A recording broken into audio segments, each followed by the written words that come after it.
warahmatullahi wabarakatuh. Alhamdulillahirrabbilalamin. Wabihi nasta'in ala umuri dunya waddin. Wassalatu wassalamu ala asyrafil anbiya'i wal mursalin Sayyidina Muhammadin wa ala alihi washabihi ajmain amma ba'du. Yang saya hormati dosen kuliah pengembangan kurikulum yakni Ibu Hajjah Helna Nelis MPD dan kepada teman-temanku kelas PIE. Izin memperkenalkan diri, nama saya Najla Yusria Geswara dengan NIM 231210176. Di sini saya akan mempresentasikan yang berjudul pengembangan komponen strategi dalam kurikulum. Pembahasan pertama yaitu pengertian strategi pembelajaran. Strategi pembelajaran adalah rencana tindakan atau rangkaian kegiatan yang termasuk penggunaan metode dan pemanfaatan berbagai sumber daya dalam pembelajaran yang disusun untuk mencapai tujuan pembelajaran yang dapat dicapai secara efektif dan efisien. Pembahasan selanjutnya yaitu tujuan strategi pembelajaran. Tujuan strategi pembelajaran dibagi menjadi 5. Yang pertama, mencapai tujuan pembelajaran. Dalam strategi ini, dirancang untuk memastikan tujuan pembelajaran yang telah ditetapkan dapat tercapai dengan baik. Tujuan yang kedua yaitu meningkatkan kemampuan berpikir kritis. Melalui penerapan strategi ini, peserta didik atau siswa diharapkan dapat mengembangkan kemampuan berpikir secara tinggi. Yang ketiga, efektivitas dan efisiensi. Dengan strategi ini, kegiatan belajar mengajar dapat berjalan lebih efektif dan efisien. Yang keempat, kondisi pembelajaran yang positif. Strategi ini, pembelajaran berupaya menciptakan suasana di mana siswa merasa bahwa belajar adalah kebutuhan yang menyenangkan dan bermanfaat. Tujuan strategi yang terakhir yaitu peningkatan hasil belajar. Strategi ini bertujuan untuk memperoleh hasil belajar baik dalam aspek kognitif maupun afektif. Pembahasan selanjutnya yaitu manfaat strategi pembelajaran. Manfaat strategi pembelajaran ini dibagi menjadi 3. Yang pertama yaitu mengatur ketepatan penggunaan berbagai metode dalam pembelajaran. Yang kedua, memudahkan peserta didik atau siswa dalam kegiatan belajar mengajar. Dan yang terakhir, menumbuhkan motivasi dalam belajar. Pembahasan selanjutnya yaitu ciri-ciri strategi pembelajaran. Ciri-ciri strategi pembelajaran ini terbagi menjadi 5. Yang pertama, memiliki tujuan yang jelas. Yang kedua, terdapat perencanaan kegiatan. Yang ketiga, terdapat sistem pendekatan pengajaran. Yang keempat, terdapat tahapan permulaan, pengajaran, penilaian, dan tindak lanjut. Dan yang terakhir, terdapat pemilihan metode, teknik, dan prosedur pembelajaran. Pembahasan selanjutnya yaitu pengertian hakikat model. Hakikat model adalah kerangka konseptual yang digunakan untuk merancang, mengaplikasikan, dan mengevaluasi strategi pembelajaran secara sistematis yang diperlukan untuk membuat keputusan dalam pengembangan suatu kurikulum. Maksud dari hakikat model ini adalah sebelum membuat keputusan pengembangan suatu kurikulum, kita harus merancang konsep kurikulum terlebih dahulu. Setelah selesai merancang, kita mengaplikasikan atau menetapkan yang tadi sudah disepakati kurikulum apa yang ingin dipakai. Setelah menetapkan kurikulum tersebut, kita mengevaluasi strategi pembelajaran. Jadi apa yang sudah ditetapkan, dievaluasi, ini kurikulum ini benar gak yang ingin diambil untuk pembelajaran di sekolah. Setelah melalui tahap ketiga tersebut, baru membuat keputusan dalam pengembangan suatu kurikulum. Pembahasan selanjutnya, macam-macam model.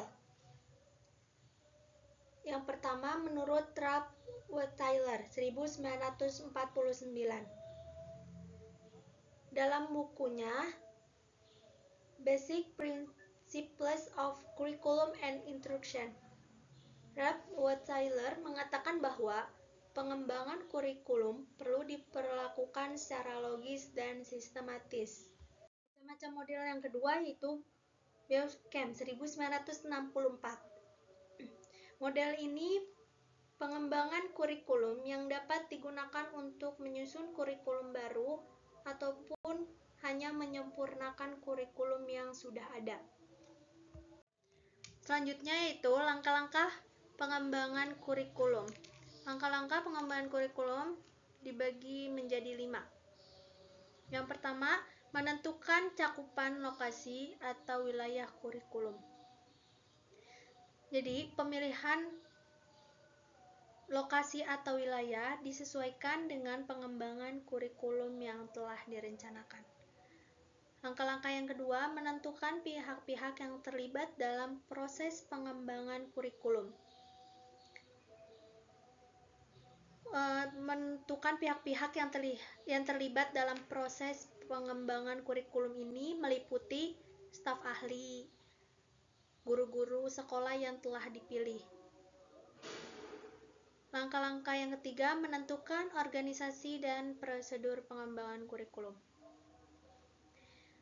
Jadi setiap organisasi itu ada anggota-anggotanya, yaitu ada tim peneliti kurikulum yang sedang dijalankan, kemudian tim pengembangan kurikulum itu sendiri, yang ketiga tim yang mempelajari kemungkinan adanya kurikulum baru, kemudian ada tim penulis kurikulum baru, kemudian tim perumus kriteria kurikulum yang akan disusun.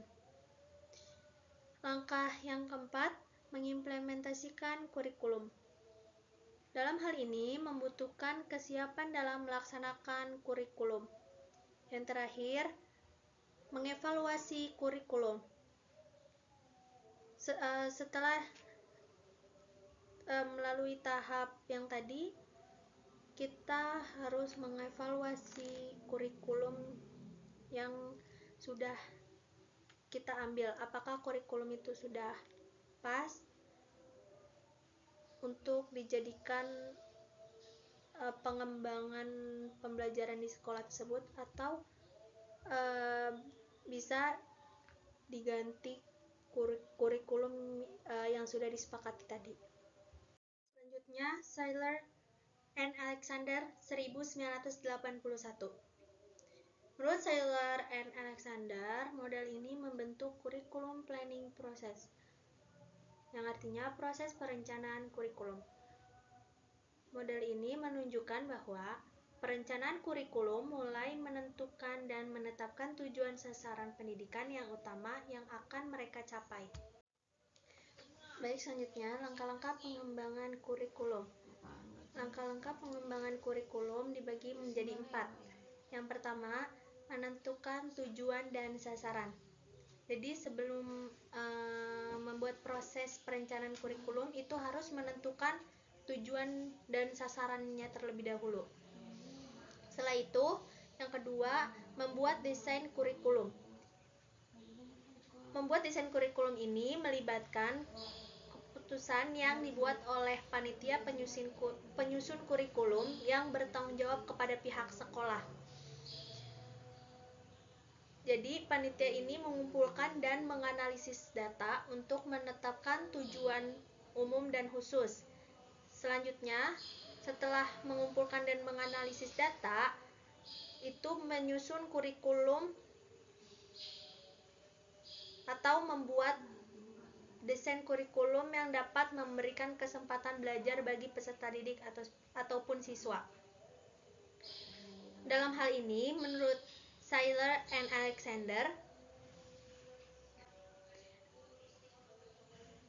memberikan desain kurikulum melalui bidang-bidang kurikulum yang spesifik, kemudian memberikan ruang lingkup dan urutan rencana yang dikembangkan berbasis menganalisis pilihan topik atau tema, kemudian menganalisis keterampilan yang diperlukan untuk mencapai kompetensi mata pelajaran. Dan yang terakhir, memilih masalah yang berkaitan dengan yang sudah dipilih mata pelajaran yang tadi. Macam selanjutnya yaitu Taba 1962. Dalam model ini, pengembangan kurikulum yang dirancang oleh Hilda Taba menggunakan pendekatan induktif. Oleh karena itu, model ini sering disebut model terbalik. Langkah-langkah pengembangan kurikulum menurut Hilda Taba dibagi menjadi 8.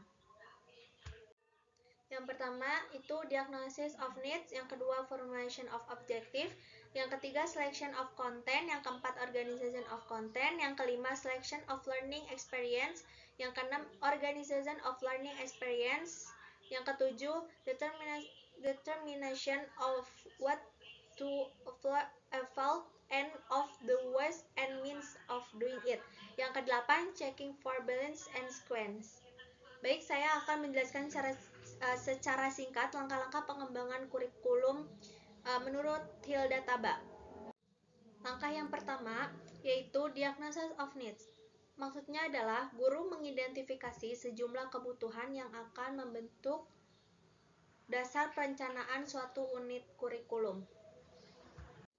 Langkah kedua, formulation of objective. Maksudnya adalah merumuskan tujuan khusus yang memuat bidang-bidang sebagai berikut. Konsep atau gagasan yang akan dipelajari. Yang kedua, sikap dan perasaan yang akan dikembangkan. Yang ketiga, cara berpikir yang akan diperkuat. Yang keempat, kebiasaan dan keterampilan yang akan dikuasai. Langkah yang ketiga yaitu selection of content. Selection of content ini memilih konten kurikulum, termasuk menentukan kerangka konseptual untuk memilih isi kurikulum. Dalam konsep ini, materi pembelajarannya harus berkaitan dengan tingkatan kelas peserta didik atau siswa. Langkah selanjutnya, organization of content. Langkah keempat ini mengorganisasikan konten kurikulum. Dalam hal ini, Hilda Taba menyarankan 2 langkah dalam mengorganisasi konten kurikulum, yaitu menetapkan topik dan mengidentifikasi ide pokok. Yang kelima, selection of learning experience. Ini adalah memilih pengalaman belajar.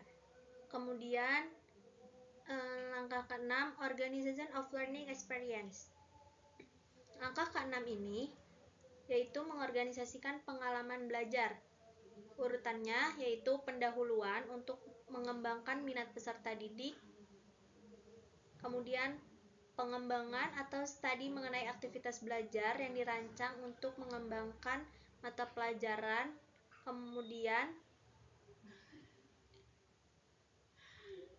melakukan generasi di mana peserta didik mencoba menempatkan gagasan secara bersama-sama, dan yang terakhir mengaplikasikannya dalam kerangka yang lebih besar. Langkah yang ketujuh, determination of what to evaluate and of the ways and means of doing it. Maksudnya adalah melakukan evaluasi untuk menentukan apakah tujuan khusus tersebut telah tercapai dan menilai perubahan perilaku peserta didik atau siswa. Langkah yang terakhir yaitu checking for balance and sequence. Maksud dari langkah yang terakhir ini yaitu melakukan pengecekan terhadap urutan isi kurikulum. Jadi setelah semua langkah-langkah tadi itu harus melakukan pengecekan urutan isi kurikulum apakah sudah benar atau belum. Macam-macam model yang terakhir yaitu Oliva. Menurut Peter F. Oliva, model pengembangan kurikulum harus mencakup 3 kriteria, yaitu sederhana atau simple, komprehensif, dan sistematis. Langkah-langkah pengembangan kurikulum menurut Peter F. Oliva dibagi menjadi 12. Yang pertama, menetapkan dasar filsafat yang digunakan dan pandangan tentang hakikat belajar dengan mempertimbangkan hasil analisis kebutuhan umum siswa dan kebutuhan masyarakat. Jadi, menetapkan dasar filsafat dan atau pandangan tentang hakikat belajar, kemudian mempertimbangkan hasil analisis tersebut yang dibutuhkan oleh siswa dan kebutuhan masyarakat. Langkah selanjutnya, menganalisis kebutuhan masyarakat tempat sekolah itu berada, kebutuhan khusus siswa, dan urgensi dari disiplin ilmu yang harus diajarkan. Kemudian, langkah yang ketiga, merumuskan tujuan umum kurikulum yang didasarkan kepada kebutuhan seperti yang tercantum pada langkah sebelumnya. Langkah yang keempat, merumuskan tujuan khusus kurikulum yang merupakan penjabaran dari tujuan umum kurikulum. Selanjutnya, mengorganisasikan rancangan implementasi kurikulum, kemudian menjabarkan kurikulum dalam bentuk perumusan tujuan umum pelajaran, selanjutnya merumuskan tujuan khusus pembelajaran, kemudian menetapkan dan menyeleksi strategi pembelajaran yang dimungkinkan dapat mencapai tujuan pembelajaran, kemudian menyeleksi dan menyempurnakan teknik penilaian yang akan digunakan, selanjutnya mengimplementasikan strategi pembelajaran, kemudian mengevaluasi pembelajaran, dan yang terakhir mengevaluasi kurikulum. Selanjutnya yaitu strategi. Strategi yaitu suatu cara yang digunakan untuk mencapai suatu sasaran yang efektif dan efisien dengan melakukan suatu tindakan atau suatu usaha yang telah ditentukan melalui suatu perencanaan. Maksudnya adalah dalam dunia pendidikan, di dalam strategi pengembangan yang intinya nanti buat cara nge-upgrade atau menyusun kurikulum biar lebih efektif dan relevan. Kemudian macam-macam strategi. Strategi yang pertama yaitu strategi pembelajaran ekspositori. Strategi pembelajaran yang menekankan kepada proses penyampaian materi secara verbal dari seorang guru kepada peserta didik atau siswa dengan maksud agar siswa dapat menguasai materi pelajaran secara optimal. Maksudnya adalah jadi siswa itu lebih banyak menerima informasi daripada mencari sendiri. Jadi ada beberapa macam strategi dalam pembelajaran ekspositori ini. Misalnya ceramah, di mana guru menjelaskan materi secara lisan atau tanpa bantuan alat seperti slide PPT atau menulis di papan tulis.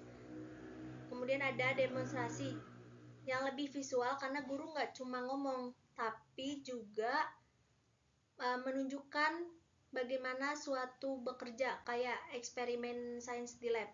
Selain itu ada drill atau latihan. Latihan ini sering dipakai untuk mata pelajaran yang butuh hafalan atau keterampilan khusus, misalnya seperti matematika atau yang berbau-bau hafalan gitu. Selanjutnya ada juga tanya jawab. Nah, interaksi tanya jawab ini tetap ada di mana guru melempar pertanyaan buat mengecek apakah siswa itu sudah paham atau belum yang tadi disampaikan oleh guru tersebut.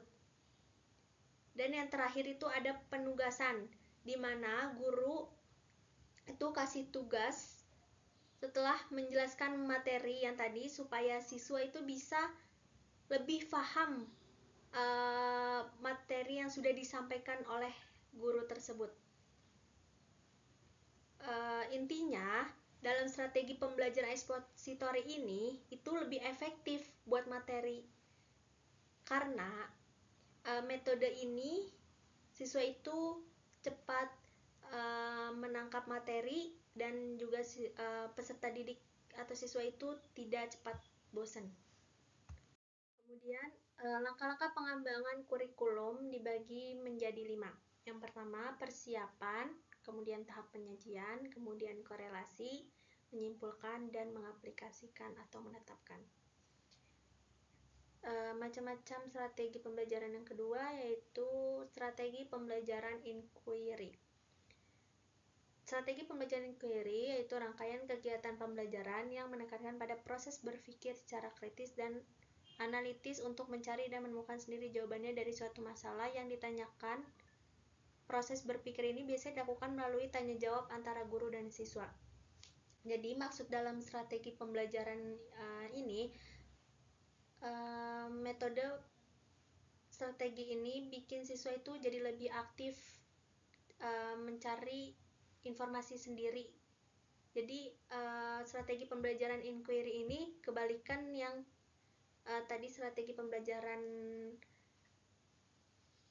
yang pertama yang expository. Kemudian biasanya strategi pembelajaran inquiry ini prosesnya mulai ngebangun rasa penasaran. Misalkan gurunya ngasih tahu ngasih masalah nih atau fenomena atau sejarah yang mereka sebelumnya belum tahu. Kemudian siswa ini bakal ngumpulin data, kemudian mencoba menganalisis dan akhirnya menyimpulkan sendiri jawabannya. Contohnya kayak gini. Kalau lagi belajar kan biasanya guru itu menyampaikan informasi dan siswa hanya mendengarkan materi dari guru.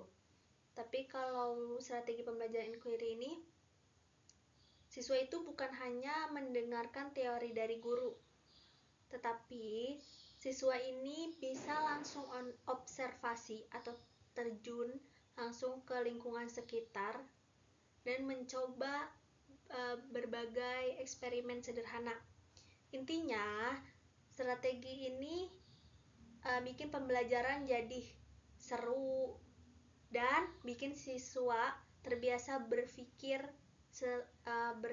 secara kritis dan mandiri. Tetapi juga butuh bimbingan dari guru tersebut. Langkah-langkah yang pertama, langkah-langkah pengembangan kurikulum dibagi menjadi 6. Yang pertama, analisis kebutuhan dan tujuan pembelajaran. Yang kedua, perancangan model pembelajaran inquiry. Yang ketiga, pengembangan materi dan sumber belajar. Yang keempat, perencanaan kegiatan pembelajaran. Yang kelima, pengembangan penilaian. Yang keenam, evaluasi dan kurikulum. Selanjutnya, strategi pembelajaran berbasis masalah atau SPBM. Strategi pembelajaran berbasis masalah dapat diartikan sebagai rangkaian aktivitas pembelajaran yang menekankan kepada proses penyelesaian masalah yang dihadapi secara ilmiah. Maksudnya, strategi pembelajaran berbasis masalah ini cara belajar yang bikin siswa itu menyelesaikan masalah nyata sebagai bagian dari proses belajarnya. Jadi, siswa dialihkan terlebih dahulu mendengarkan teori, baru prakteknya. Jadi siswa langsung dikasih suatu masalah buat menganalisis, dipelajari dan dicari solusinya. Biasanya masalahnya itu lebih relevan sama kehidupan sehari-hari, biar siswa ini semakin penasaran. Contohnya, dalam pelajaran sains, siswa bisa dikasih kasus tentang polusi udara di kota mereka. Kemudian, siswa ini disuruh mencari solusi yang mungkin diterapkan. Dengan metode ini, siswa tuh bukan hanya mendapat ilmu teorinya saja, tetapi siswa ini belajar untuk saling bekerja sama, berpikir kritis, dan melatih kreativitas dalam mencari solusi tersebut. Langkah pengembangan kurikulum berbasis masalah ini dibagi menjadi 5. Yang pertama, analisis kebutuhan dan tujuan pembelajaran. Langkah yang kedua, perancangan kurikulum berbasis masalah. Yang ketiga, pengembangan materi dan skenario masalah. Yang keempat, implementasi pembelajaran berbasis masalah. Dan yang terakhir, evaluasi. Kemudian yang strategi pembelajaran kooperatif. Strategi pembelajaran kooperatif ini dapat diartikan model pembelajaran dengan menggunakan sistem pengelompokan, yaitu antara 4-6 orang yang mempunyai latar belakang kemampuan akademik, jenis kelamin, atau suku yang berbeda. Jadi maksud dari strategi pembelajaran kooperatif ini, siswa itu menggunakan metode belajar yang fokus ke kerjasama secara tim. Jadi siswa itu tidak belajar sendirian, tetapi belajar bareng-bareng bersama teman-temannya dengan membentuk kelompok untuk menyelesaikan tugas dan mencari solusinya bareng-bareng. Jadi konsepnya sederhana. Dengan adanya strategi ini, siswa itu dapat bisa saling bantu, diskusi, berbagai pemahaman untuk mengerti materi yang diberikan. Ada banyak model strategi ini, contohnya yang sering kita dengar yaitu jigsaw, yaitu di mana anggota kelompok punya bagian materi yang berbeda. Terus mereka harus ngajarin ke teman-teman sekelompoknya. Terus ada juga think pair share. Jadi model ini awalnya mulai berpikir sendiri, lalu diskusi kepada temannya. Setelah hasil diskusi kepada temannya, baru mereka sharing ke kelompok atau kepada teman-temannya. Dengan metode ini, siswa bukan hanya paham materinya saja, tetapi juga mengasah keterampilan komunikasi dan kerja tim. Pembahasan selanjutnya yaitu pendekatan. Pendekatan adalah cara yang digunakan dalam merancang dan menyusun kurikulum agar dapat mencapai tujuan pendidikan yang diinginkan. Maksud pendekatan ini, metode yang dipakai untuk menyusun kurikulum biar lebih efektif dan sesuai sama kebutuhan pendidikan. Kan kurikulum bukan hanya soal daftar mata pelajarannya aja kan, tapi juga tentang gimana cara mengajarnya, materinya apa aja, gimana cara mengecek pemahaman siswa. Jadi dengan pendekatan ini sebenarnya berbeda-beda dan tergantung tujuannya. Contohnya, pendekatannya mau subjeknya lebih fokus ke teori akademik, nah bisa pakai pendekatan subjek akademik. Kalau pengen lebih inovatif, bisa pakai pendekatan teknologi yang memasukkan elemen digital ke dalam pembelajaran. Ada juga pendekatan humanistik yang lebih menyesuaikan kurikulum dengan relevan sama dunia nyata. Kemudian bisa juga pendekatan sosial yang menyesuaikan materi sama tantangan dan kebutuhan masyarakat. Macam-macam pendekatan. Yang pertama, pendekatan subjek akademik. Pendekatan subjek akademik, pengembangan kurikulum yang berfokus pada penguasaan disiplin ilmu atau mata pelajaran tertentu. Kurikulum disusun secara struktur berdasarkan bidang akademik seperti matematika, sains, dengan tujuan mengembangkan pemahaman konseptual dan keterampilan intelektual peserta didik. Pendekatan ini biasanya menempatkan guru sebagai sumber utama pembelajaran, menilai kemajuan siswa melalui tes akademik.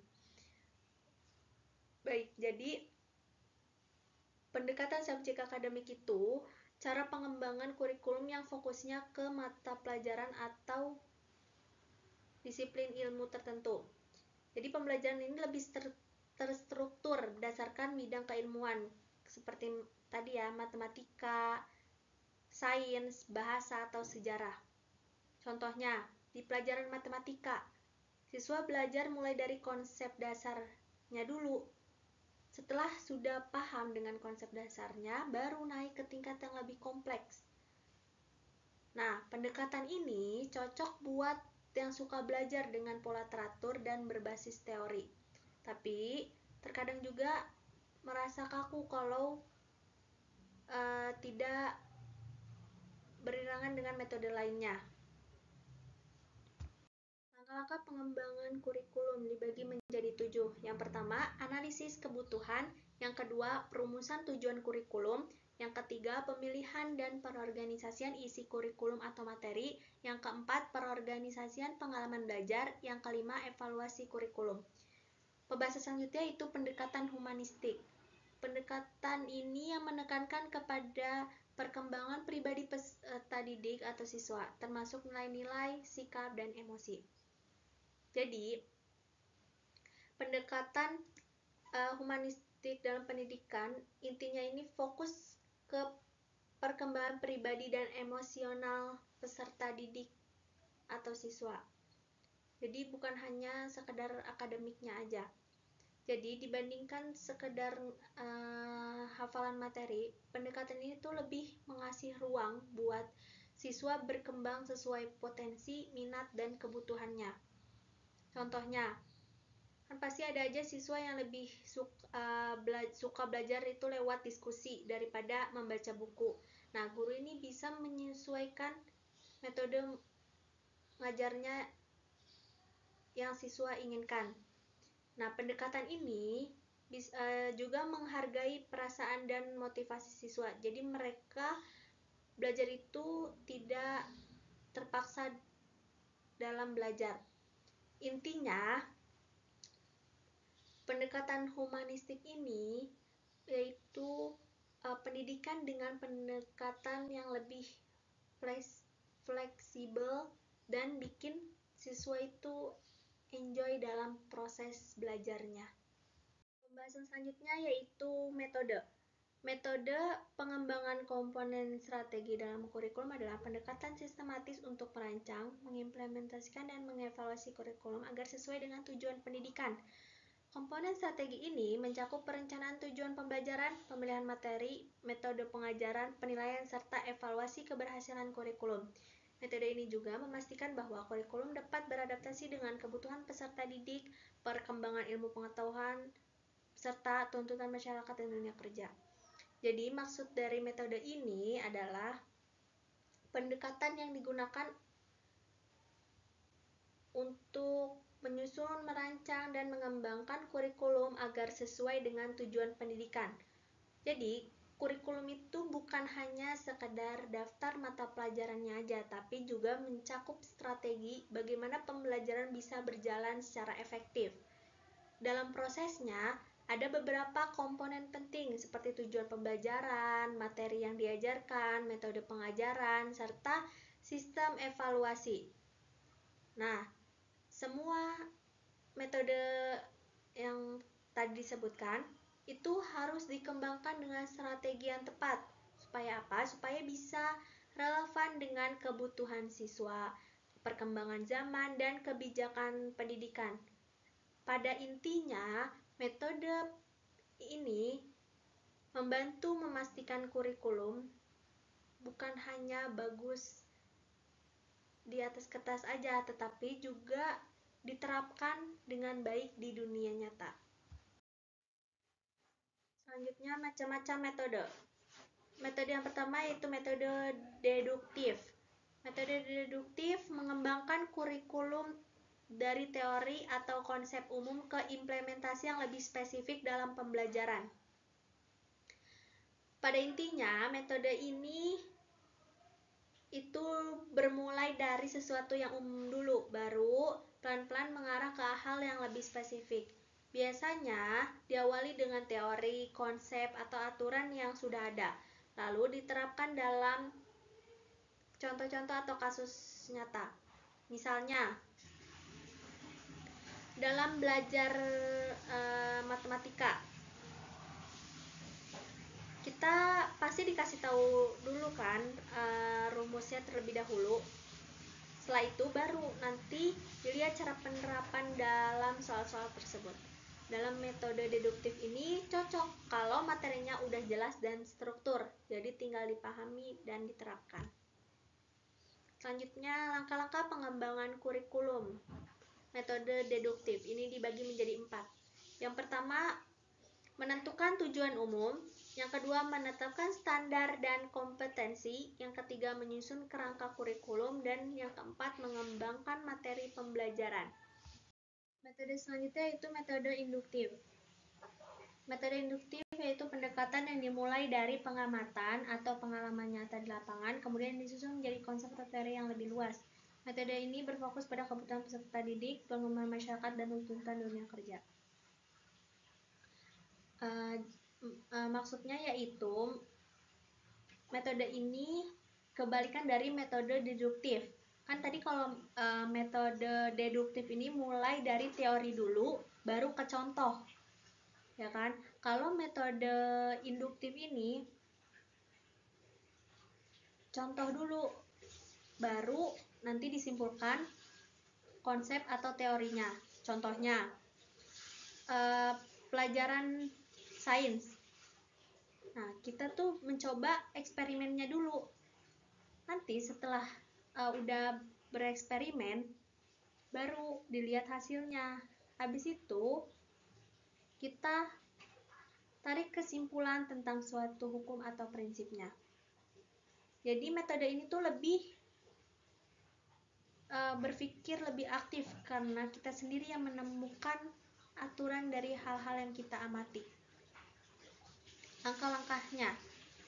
Langkah-langkah metode induktif yang dibagi menjadi 6. Yang pertama, observasi dan identifikasi kebutuhan.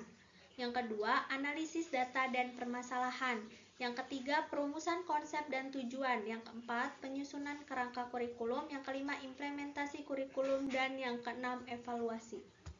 Baik, metode selanjutnya yaitu metode sistematis.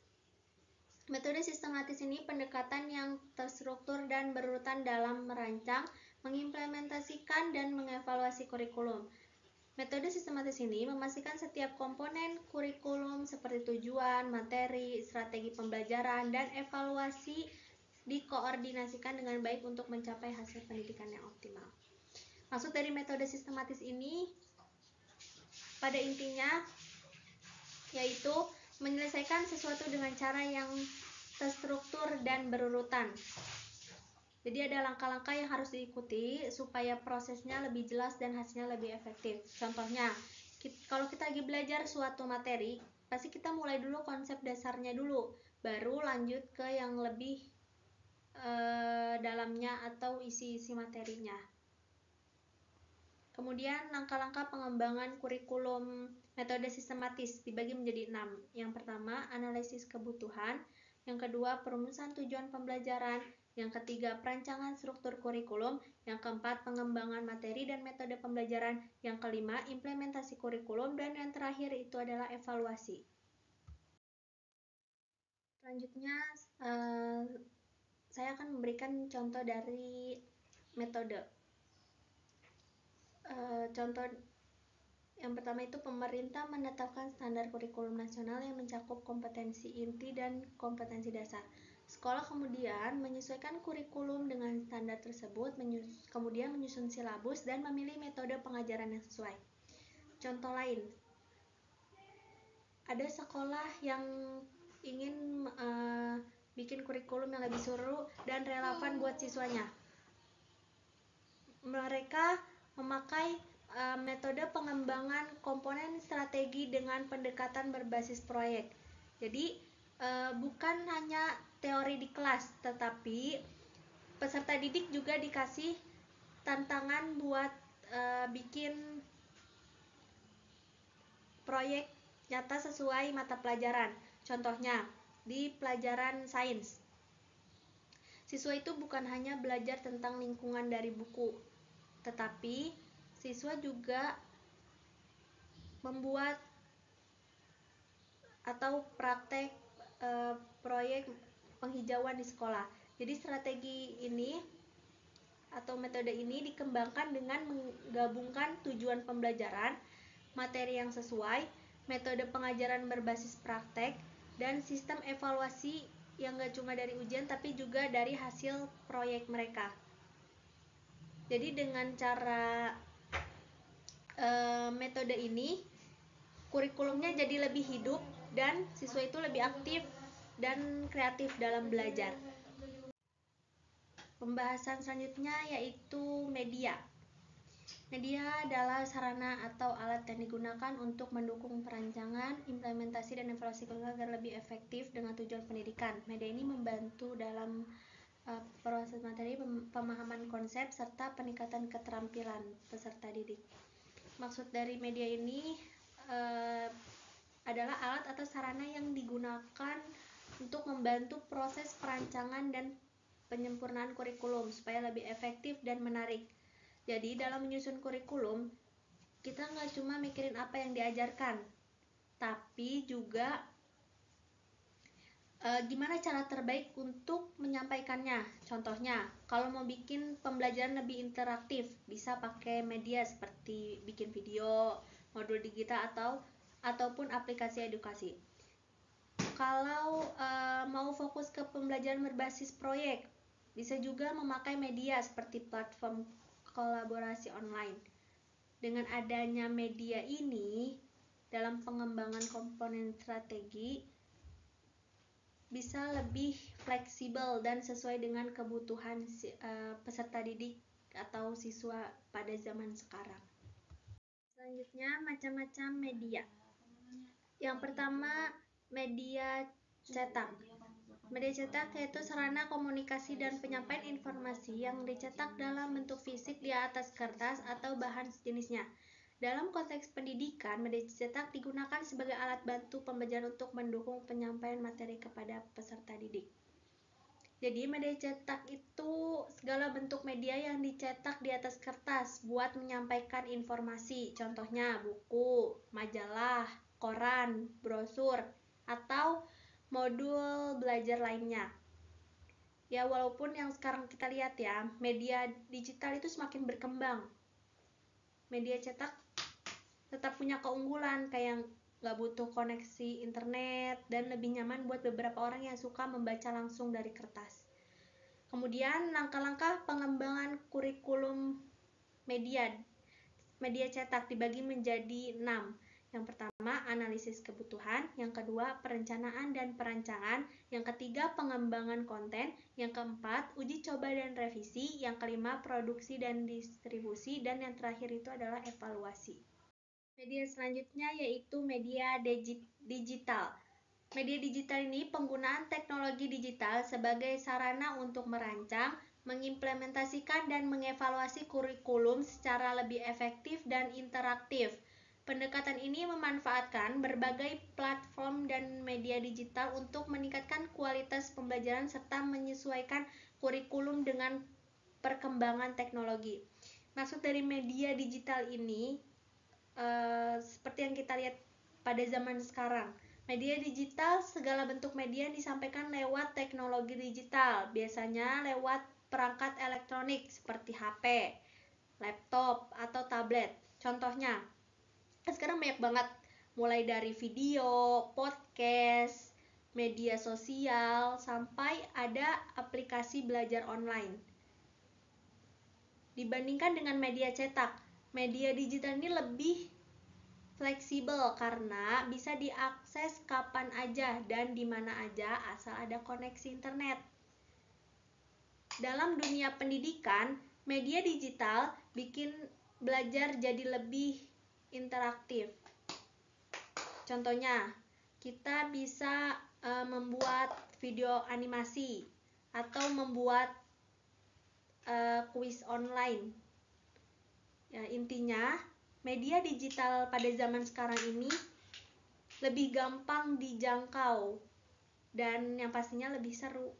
Kemudian, langkah-langkah pengembangan digital dibagi menjadi 6. Yang pertama, ada analisis kebutuhan. Yang kedua, perencanaan dan perancangan. Yang ketiga, pengembangan konten. Yang keempat, uji coba dan revisi. Yang kelima, produksi dan distribusi. Dan yang terakhir adalah evaluasi. Selanjutnya yaitu media lingkungan dan sumber belajar nyata. Media lingkungan dan sumber belajar nyata yaitu segala sesuatu di sekitar peserta didik yang dapat digunakan sebagai sumber belajar langsung untuk memperkaya pengalaman pendidikan. Media ini memungkinkan siswa belajar dari pengalaman nyata, menghubungkan teori dengan praktek, serta meningkatkan pemahaman dan keterampilan. Jadi, media lingkungan dan sumber belajar nyata itu intinya segala sesuatu di sekitar kita yang bisa dijadikan bahan buat belajar secara langsung. Jadi bukan hanya sekedar dari buku atau internet, tetapi juga pengalaman nyata dari lingkungan sekitar. Misalnya, kita belajar tentang ekosistem, kita bisa langsung belajar terjun langsung ke taman atau hutan untuk melihat bagaimana makhluk hidup berinteraksi. Atau kita ingin belajar tentang perdagangan, kita bisa berkunjung ke pasar buat kita tuh lihat cara interaksi jual beli secara langsung. Kemudian langkah-langkah pengembangan kurikulum media lingkungan dan sumber belajar nyata dibagi menjadi 6. Yang pertama, analisis kebutuhan. Yang kedua, perencanaan dan perancangan. Yang ketiga, pengembangan dan perorganisasian. Yang keempat, implementasi dan pelaksanaan. Yang kelima, evaluasi. Dan yang keenam, pengembangan berkelanjutan. Pembahasan selanjutnya yaitu macam-macam metode pembelajaran aktif dalam pembelajaran pendidikan agama Islam. Di sini saya mengambil metode yang pertama, yaitu metode diskusi, di mana peserta didik atau siswa bisa bertukar pendapat tentang nilai-nilai Islam dalam kehidupan sehari-hari. Kemudian metode yang kedua yaitu role playing atau bermain peran. Misalnya, peserta didik atau siswa bisa memerankan tokoh sejarah Islam biar lebih memahami perjuangan mereka. Kemudian ada metode problem based learning, di mana siswa diajak mencari solusi dari masalah sehari-hari berdasarkan ajaran Islam. Misalnya, contohnya nih ya, gimana cara menghadapi konflik dengan teman secara Islami. Selain itu ada metode storytelling, bercerita. Metode ini menyampaikan kisah Nabi dan sahabat dengan cara yang lebih hidup. Yang terakhir ada metode proyek. Metode proyek ini contohnya itu seperti membuat video dakwah atau kampanye kebaikan yang sesuai dengan nilai-nilai Islami. Baik, cukup sekian presentasi yang saya sampaikan. Jika ada kesalahan mohon maaf dan semoga apa yang saya sampaikan bisa dipahami dan dimengerti. Terima kasih. Wassalamualaikum warahmatullahi wabarakatuh.